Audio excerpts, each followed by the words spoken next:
Bismillahirrahmanirrahim. Assalamualaikum warahmatullahi wabarakatuh.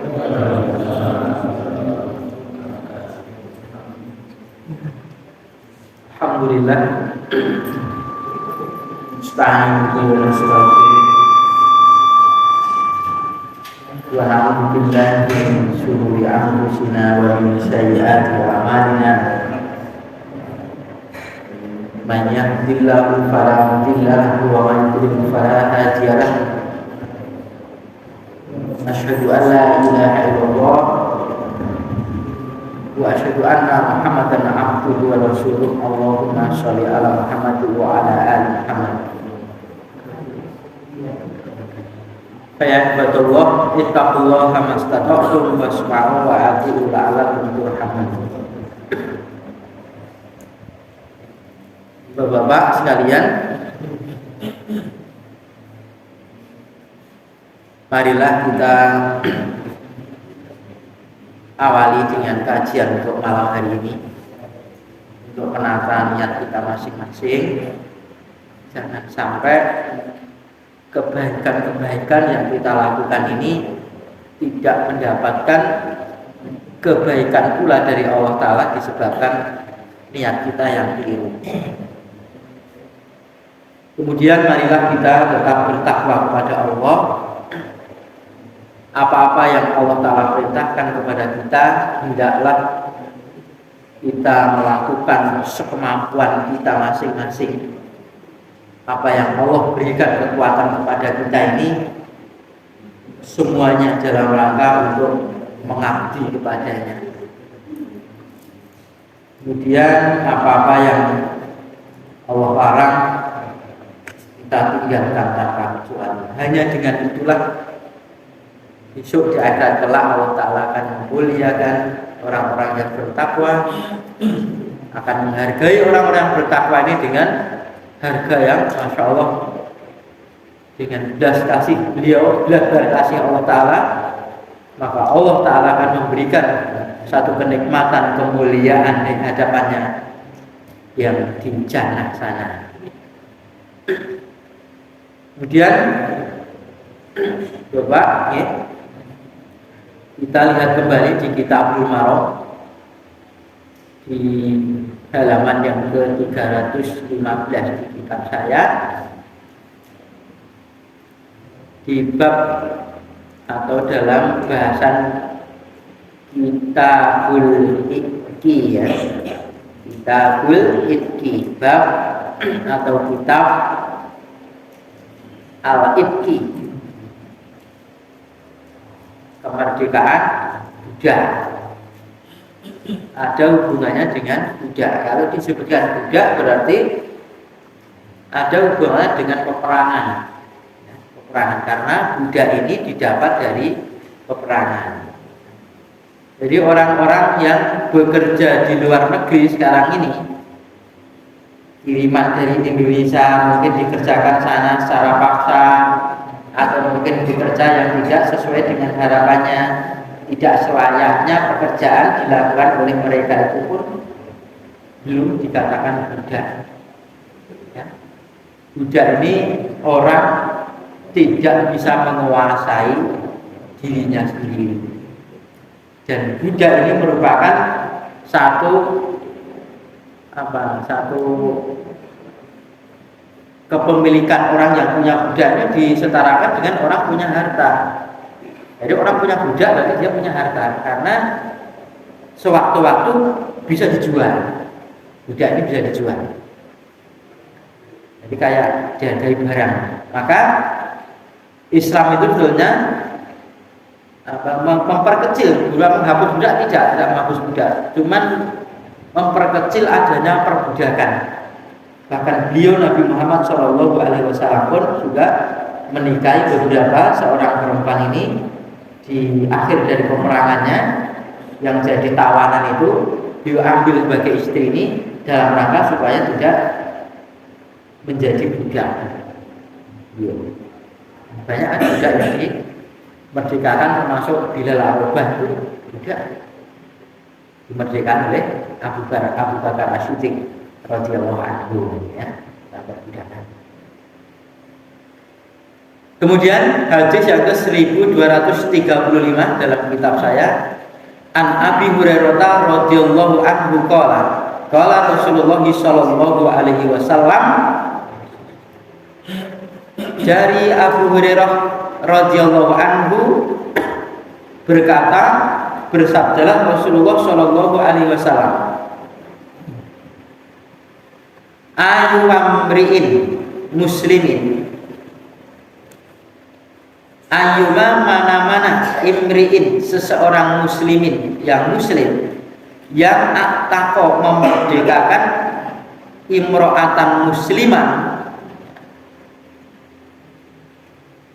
imro'atan perempuan, attaqo itu merdeka berarti budak perempuan keadaannya muslim kemudian dimerdekakan. Istanqadhahu, Allah menyelamatkan bikulli, dengan tiap-tiap udwin minhu, udwan, udwin anggota badan, minhu darinya, dari budak tadi, udwan, dari orang tadi ya, udwan anggota badan, minhu darinya, dari budak.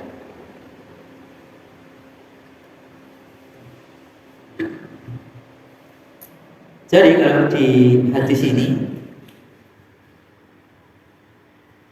belum selesai, minan nari ya, itu minan nari dari neraka, mutafaqun alaihi, hadisnya masih panjang.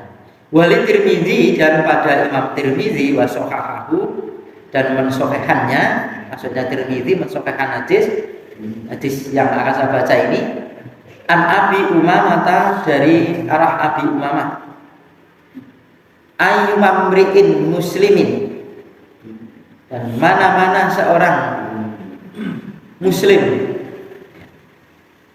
attaqo, yang memerdekakan, imro'ataini, dua orang perempuan, muslimataini, yang keduanya itu adalah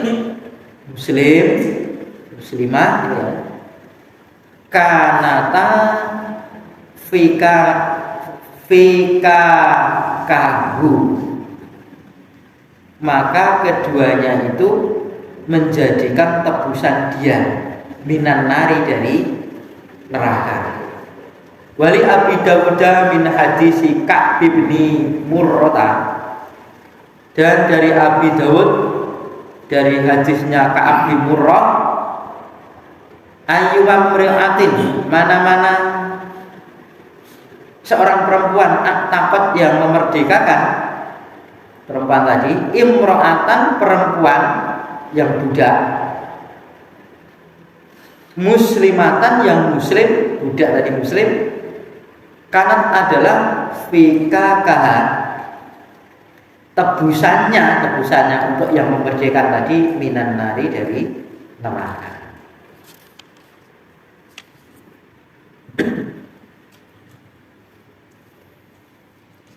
Ini termasuk fadilah atau keutamaan orang yang memerdekakan budak. Dari mana-mana seorang laki-laki, kalau di hadisnya ini, yang dia itu muslim kemudian memerdekakan budak, ya, laki-laki yang muslim juga, maka ada jaminan dari Allah Ta'ala pada anggota badannya itu, ya, senilai anggota badannya budak itu jaminan dari neraka. Maksudnya ya sa'awak itu jaminan dia, ya, untuk dia dimerdekakan, maka menjadi jaminan bagi orang merdekakan itu lepas dari neraka. Karena memerdekakan itu tidak adil. Ini keutamaan, meskipun ini tidak ada budak, paling tidak ya yarfa'ullahu alladziina amanu minkum walladziina utul ilma darajat. Gitu. Jadi Allah Ta'ala itu meninggikan derajatnya orang beriman, lebih meninggikan lagi orang beriman yang punya ilmu. Jadi ilmu itu meskipun di sekitar kita dan kita tidak mengalami, tapi kita mempelajari ilmu itu adalah merupakan satu derajat yang tinggi di hadapan Allah Ta'ala. Karena ya, ilmu itu didapat tidak karena duduk-duduk saja, ya. Al ilmu bita'allum, ya. Ilmu itu dengan belajar. Karena mengingat orang-orang yang faqih, orang-orang yang paham dengan din ini satu persatu mulai dipanggil oleh Allah Ta'ala. Kemarin kan Ustadz Yazid bin Abdul Qadir Jawas juga wafat juga ini adalah kita muslimin yang dianggap sebagai tokoh muslimin, dan itu merupakan bagian daripada dicabutnya ilmu. Orang-orang yang paham dengan agama diangkat. Itu nanti akan timbul wayuk harul jahil, akan nampak merajalela kebodohan, ya. Orang-orang paham diangkat oleh Allah Ta'ala. Nah, kalau kita masih ada kesempatan belajar bersama seperti ini, alhamdulillah, ya. Mumpung kita juga bisa mendengarkan dan mumpung juga saya bisa ngomong ini, ya, merupakan satu belas kasih daripada Allah Ta'ala, ya.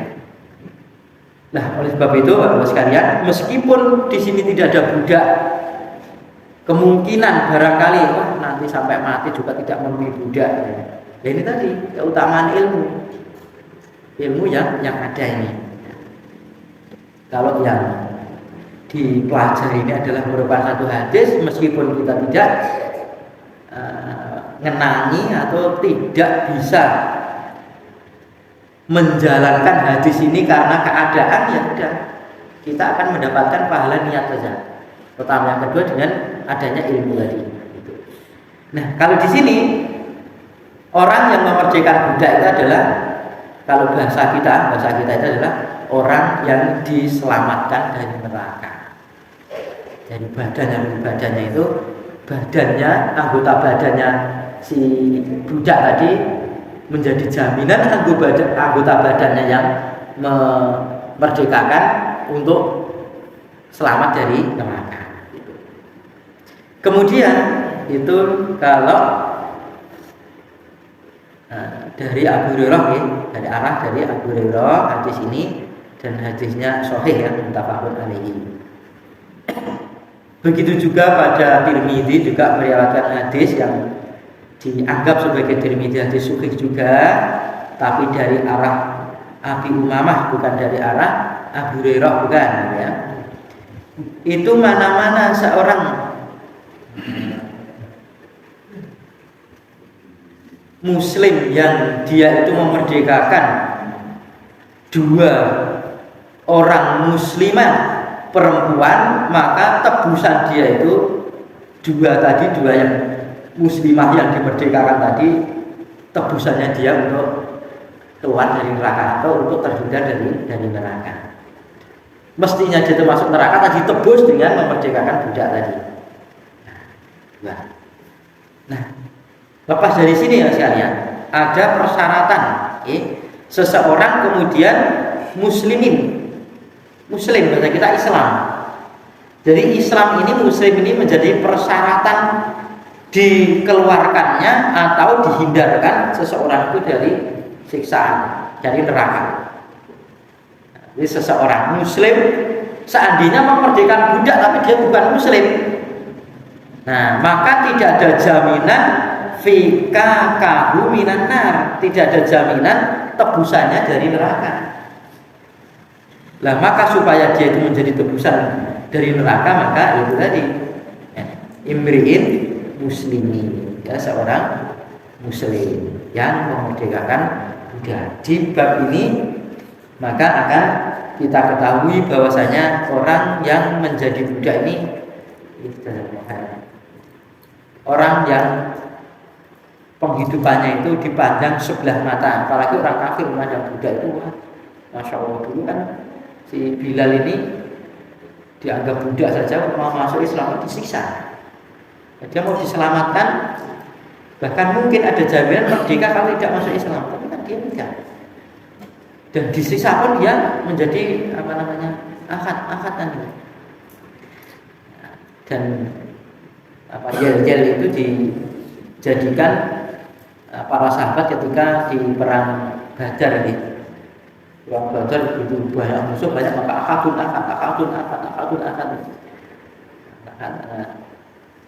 Tetap dia itu mengesahkan Allah. Nah, dalam artian bahwasanya kemenangan itu adalah kemenangan Allah yang satu, bukan kemenangan kekuatan dari senjata mereka ataupun kekuatan lahiriah mereka.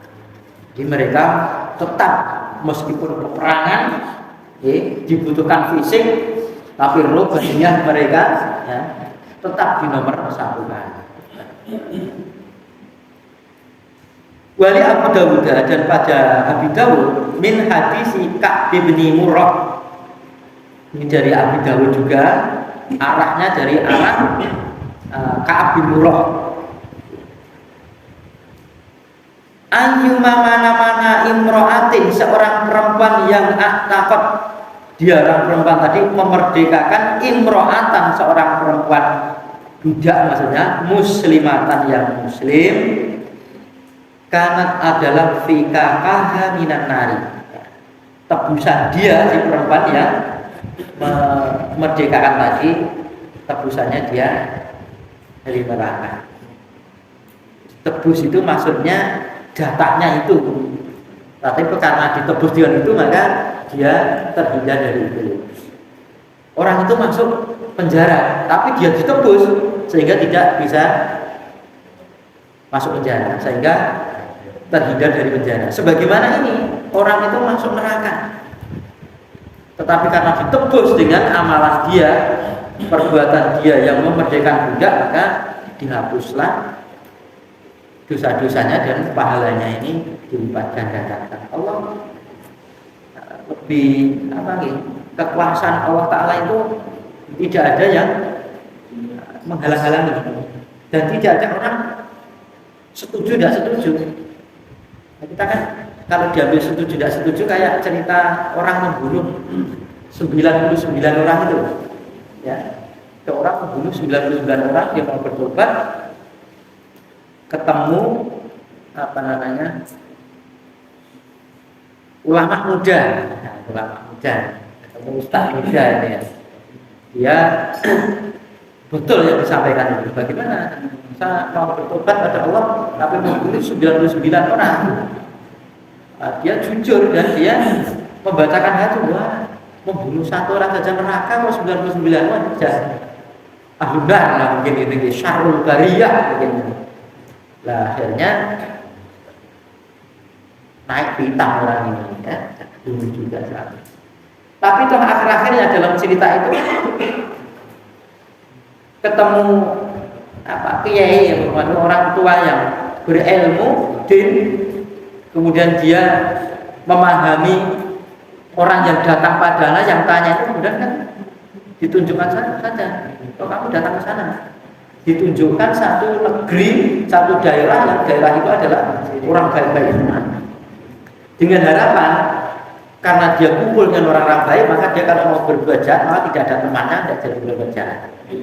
Sila tobat begitu, tobat dari desanya, karena desanya orang-orang jahat semua, jangan di situ, pindah ke satu tempat yang orang baik-baik, sehingga dia mau berbuat jahat itu tidak ada temannya, paling tidak isi ya. Belum sampai tempat kan meninggal. Dan qadarullah kalau dalam hadis itu kan masuk ke dalam jannah, karena diukur dari jalan kebaikannya tempat yang dituju. Sudah banyak yang sudah lebih jauh dia berjalan menuju kebaikan, kan berjalan. Kalau dihitung kita, orang itu belum berbuat apa-apa dan dosanya begitu besarnya, neraka mestinya menurut hitung-hitungan kita. Tapi Allah lebih tahu. Jadi surga neraka itu bukan milik kita, milik Allah. Belum tahu atau tidak tahu kita tahu apa yang ada dalam isi hatinya orang itu. Sehingga Bapak sekalian, kalau orang meninggal, kita anggap orangnya baik, oh dia ahli jannah. Jangan begitu, dia itu menurut saya orang baik itu saja. Baik itu saja. Nah, termasuk ini Bapak sekalian yang menjadi kebiasaan gitu. Dan kan habis ngaji tadi bahwasanya saksi yang palsu atau saksi yang bohong itu termasuk dosa besar. Sering dikatakan, mungkin sing sidon iki nyuwun persaksian lah. Saya nopo saya lah, kita tidak tahu dari saya ikut jadi saksi, padahal tidak tahu. Ini namanya kan saksi ngawur.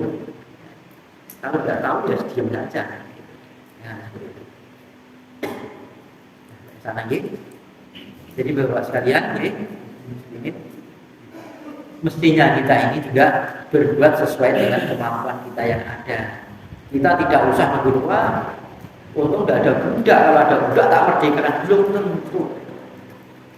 Kita itu tidak usah mengharap sesuatu yang tidak ada. Yang ada saja ini kita itu sudah keteteran kok. Apalagi orang hidup bersama Rasulullah itu enak ya, senang ya. Kalau ada perkara langsung ke Rasulullah gitu. Wahyu turun langsung dia dengar ketika Rasulullah menyampaikan. Ya kalau dalam keadaan seperti keadaannya beriman, kalau tidak ya kan ada juga orang sejaman dengan Nabi, melihat Nabi, bahkan disampaikan wahyu kepada mereka, dia pun tidak beriman kepada Allah. Bahkan Rasulullah sendiri itu menginginkan saudaranya itu beriman kepada Allah Ta'ala, orang yang dicintai. Sampai turun ayat wa yusiruna innaka la tahdi man ahbabta, ya. Sampai engkau itu tidak bisa memberikan petunjuk kepada orang yang kau cintai. Petunjuk itu bukan aku seneng tak kayak gini, ya. Itu kan Allah Ta'ala. Maka walaupun budak ini memberikan budak, ya, itu pahalanya besar, karena mungkin ya ada budak yang mahal juga, ya. Dan kita merasa mampu biar mendapatkan pahala yang besar. Aku tidak ada budak, tidak perlu kita itu mengharap-harap seperti itu. Kok apa yang ada pada diri kita ini kerjakan saja, ya. Kalau ada betul belum tentu kita seperti itu. Wan Abi Darin qala, dan dari Abu Dar Al-Ghifari maksudnya radhiyallahu anhu qala, sa'altu Nabiya sallallahu alaihi wasallam, aku pernah bertanya kepada Nabi sallallahu alaihi wasallam, ayyul amali afdalu, amalan apa yang paling utama, yang paling afdal? Qala, Nabi menjawab, imanu billah, ya. Iman kepada Allah, wa jihadun fi sabilillah, dan jihad fi sabilillah, pada jalan Allah. Qultu, aku berkata lagi, aku Abu Dzar, fa ayyu, maka mana lagi, ar-riqabi afdal, fa ayyur riqabi afdalu, kata si Abu Dzar, maka memerdekakan budak mana yang lebih afdal, lebih utama? Kalau Nabi menjawab, aghlaha samanan, yang paling tinggi harganya, maksudnya yang paling larang regane. Wa anfasuha inda ahliha, dan paling berharganya pada tuannya, pada pemiliknya. Muttafaqun alaihi. Ya, budak ini begini, Pak. Ada murah, ada mahal. Itu tadi karena budak ini disetarakan dengan barang, disetarakan dengan apa namanya, bisa menjadikan aset orang kaya. Oh, aset saya banyak, aset saya banyak, ini budak saya banyak. Maka hadis inilah yang menunjang dari bab ataupun kitab yang dibuat dalam kitab ini, yakni tentang kemerdekaan budak, ya. Termasuk memerdekakan budak yang paling afdol, ya. Paling utama itu adalah aghlaha samanan, okay. Paling tingginya atau paling mahalnya harganya. Kemudian budak tadi termasuk dianggap tuannya, dianggap pemiliknya barang yang paling berharga. Jadi apa yang saya miliki itu yang paling berharga ini budak saya.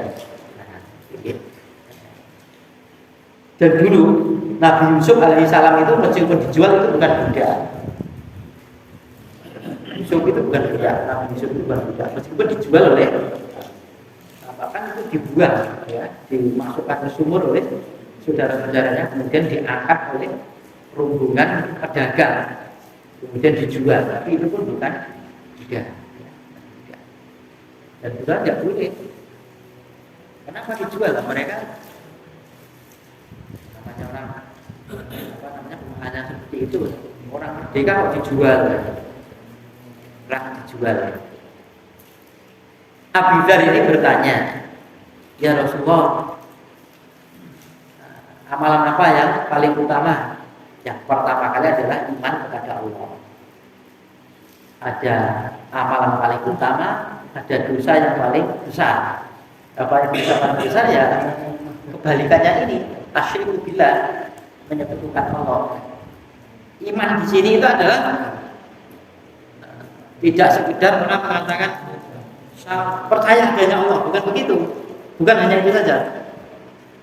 Iqadu wa amalu namanya iman itu. Ya, apa keyakinan kemudian dia berubah. Maka kalau ada ayat itu amanu wa amilu sholihat, dia beriman kemudian beramal soleh, tidak iman saja. Kalau sekedar mengikuti Allah itu maha esa, ya. Allah itu yang kuasa, ya. Allah punya surga neraka, ya. Iblis juga begitu. Iblis itu percaya.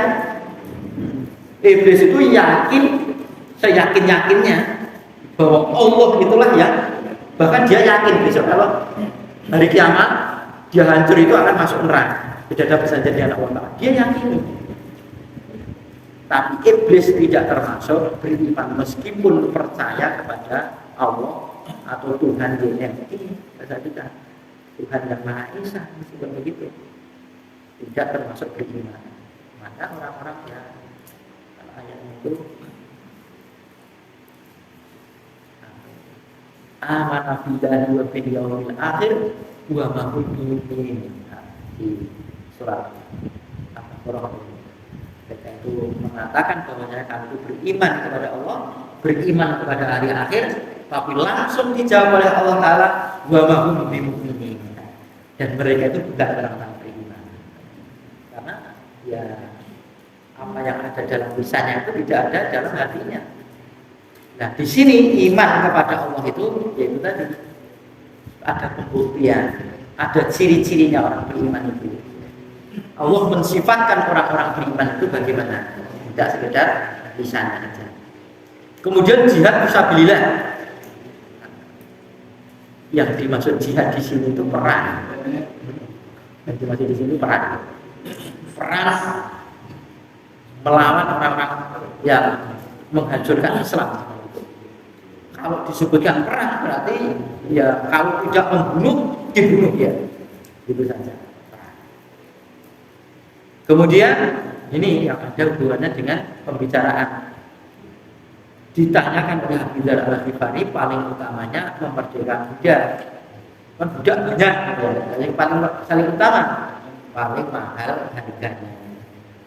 Mahal harganya itu mungkin ya budaknya bagus, kuat, atau cekatan, tidak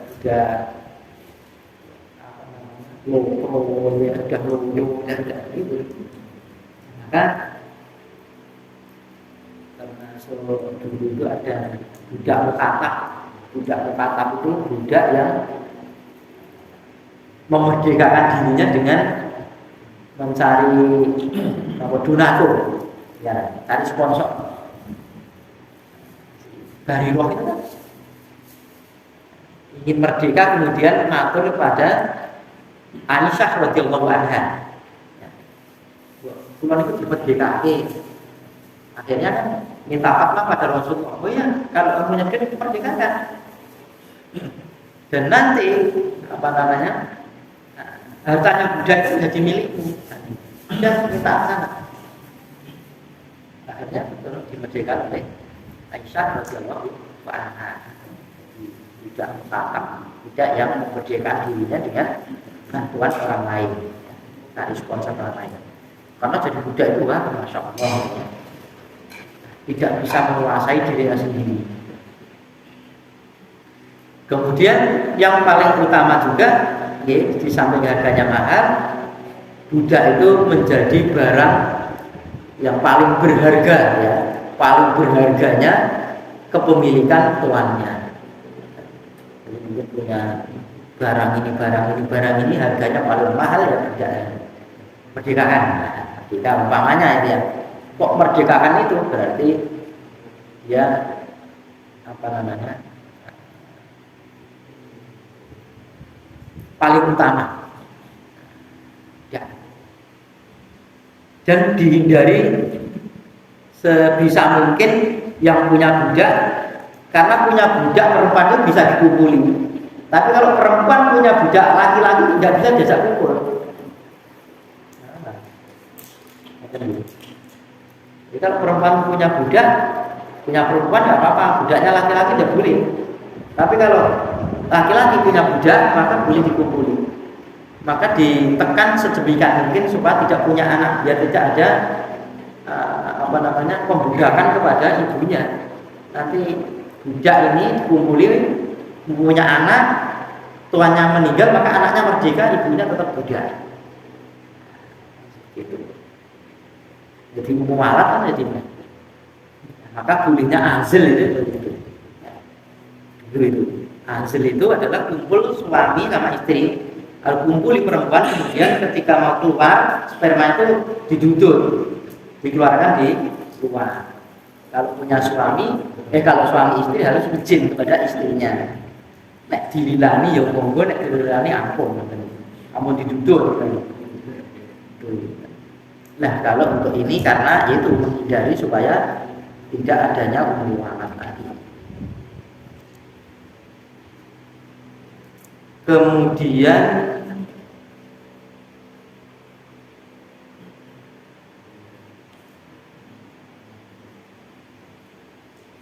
paling mahalnya harga ini yang dimaksud bukan budak itu karena harga, karena budak itu barang ya karena harganya mahal, karena juga ada enak rego nek lupa bahasa kita, bukan bahwa dolar mahal tak merdeka, bukan begitu. Bukan begitu. Yaitu tadi ada budak-budak yang sekiranya pantas dihargai harga yang mahal.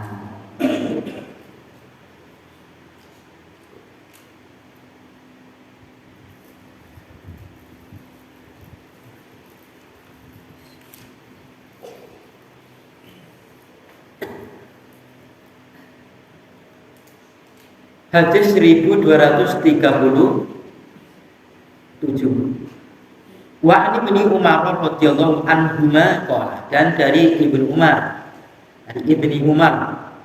radhiyallahu anhuma qala, Abdullah anaknya Umar bin Khattab radhiyallahu anhu.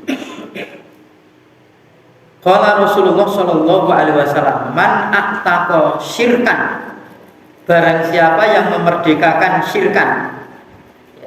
Syirkan itu milik bersama, berserikat. Takon dengan budak milik bersama.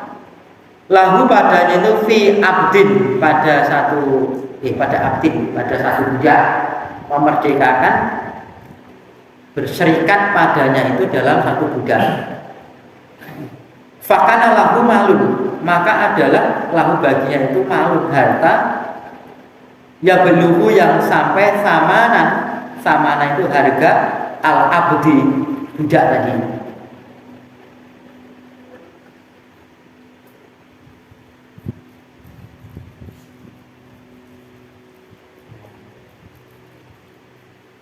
Keterangan di sini.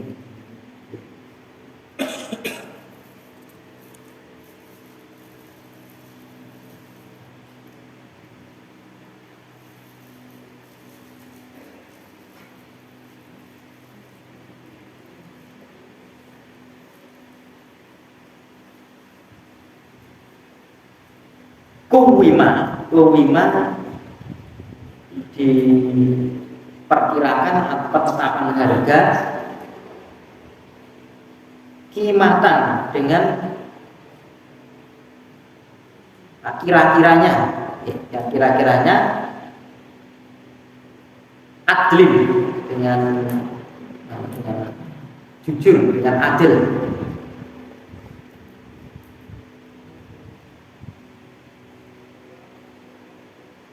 Fa'atto maka memberi syuraka'ahu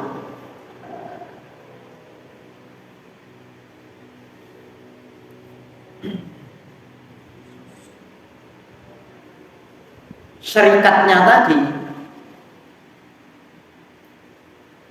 fisabuhu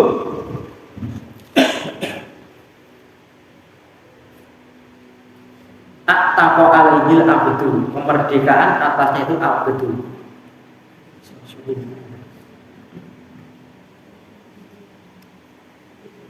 Wa ila, dan jika tidak faktur maka sungguh ataqo, memerdekakan ibu darinya itu ma'ataqo, apa yang dimerdekakan, apa yang dia merdekakan. Muttafaqun alaihi. Nah, ini Bapak nih masih suhu ada beberapa kalimat yang saya belum bisa memahami tentang matan hadis ini. Saya belum bisa untuk menerangkan panjang lebar di sini. Meskipun sudah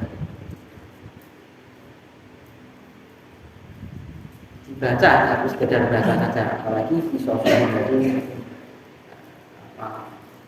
khususan apa merupakan. Nah, intinya begini.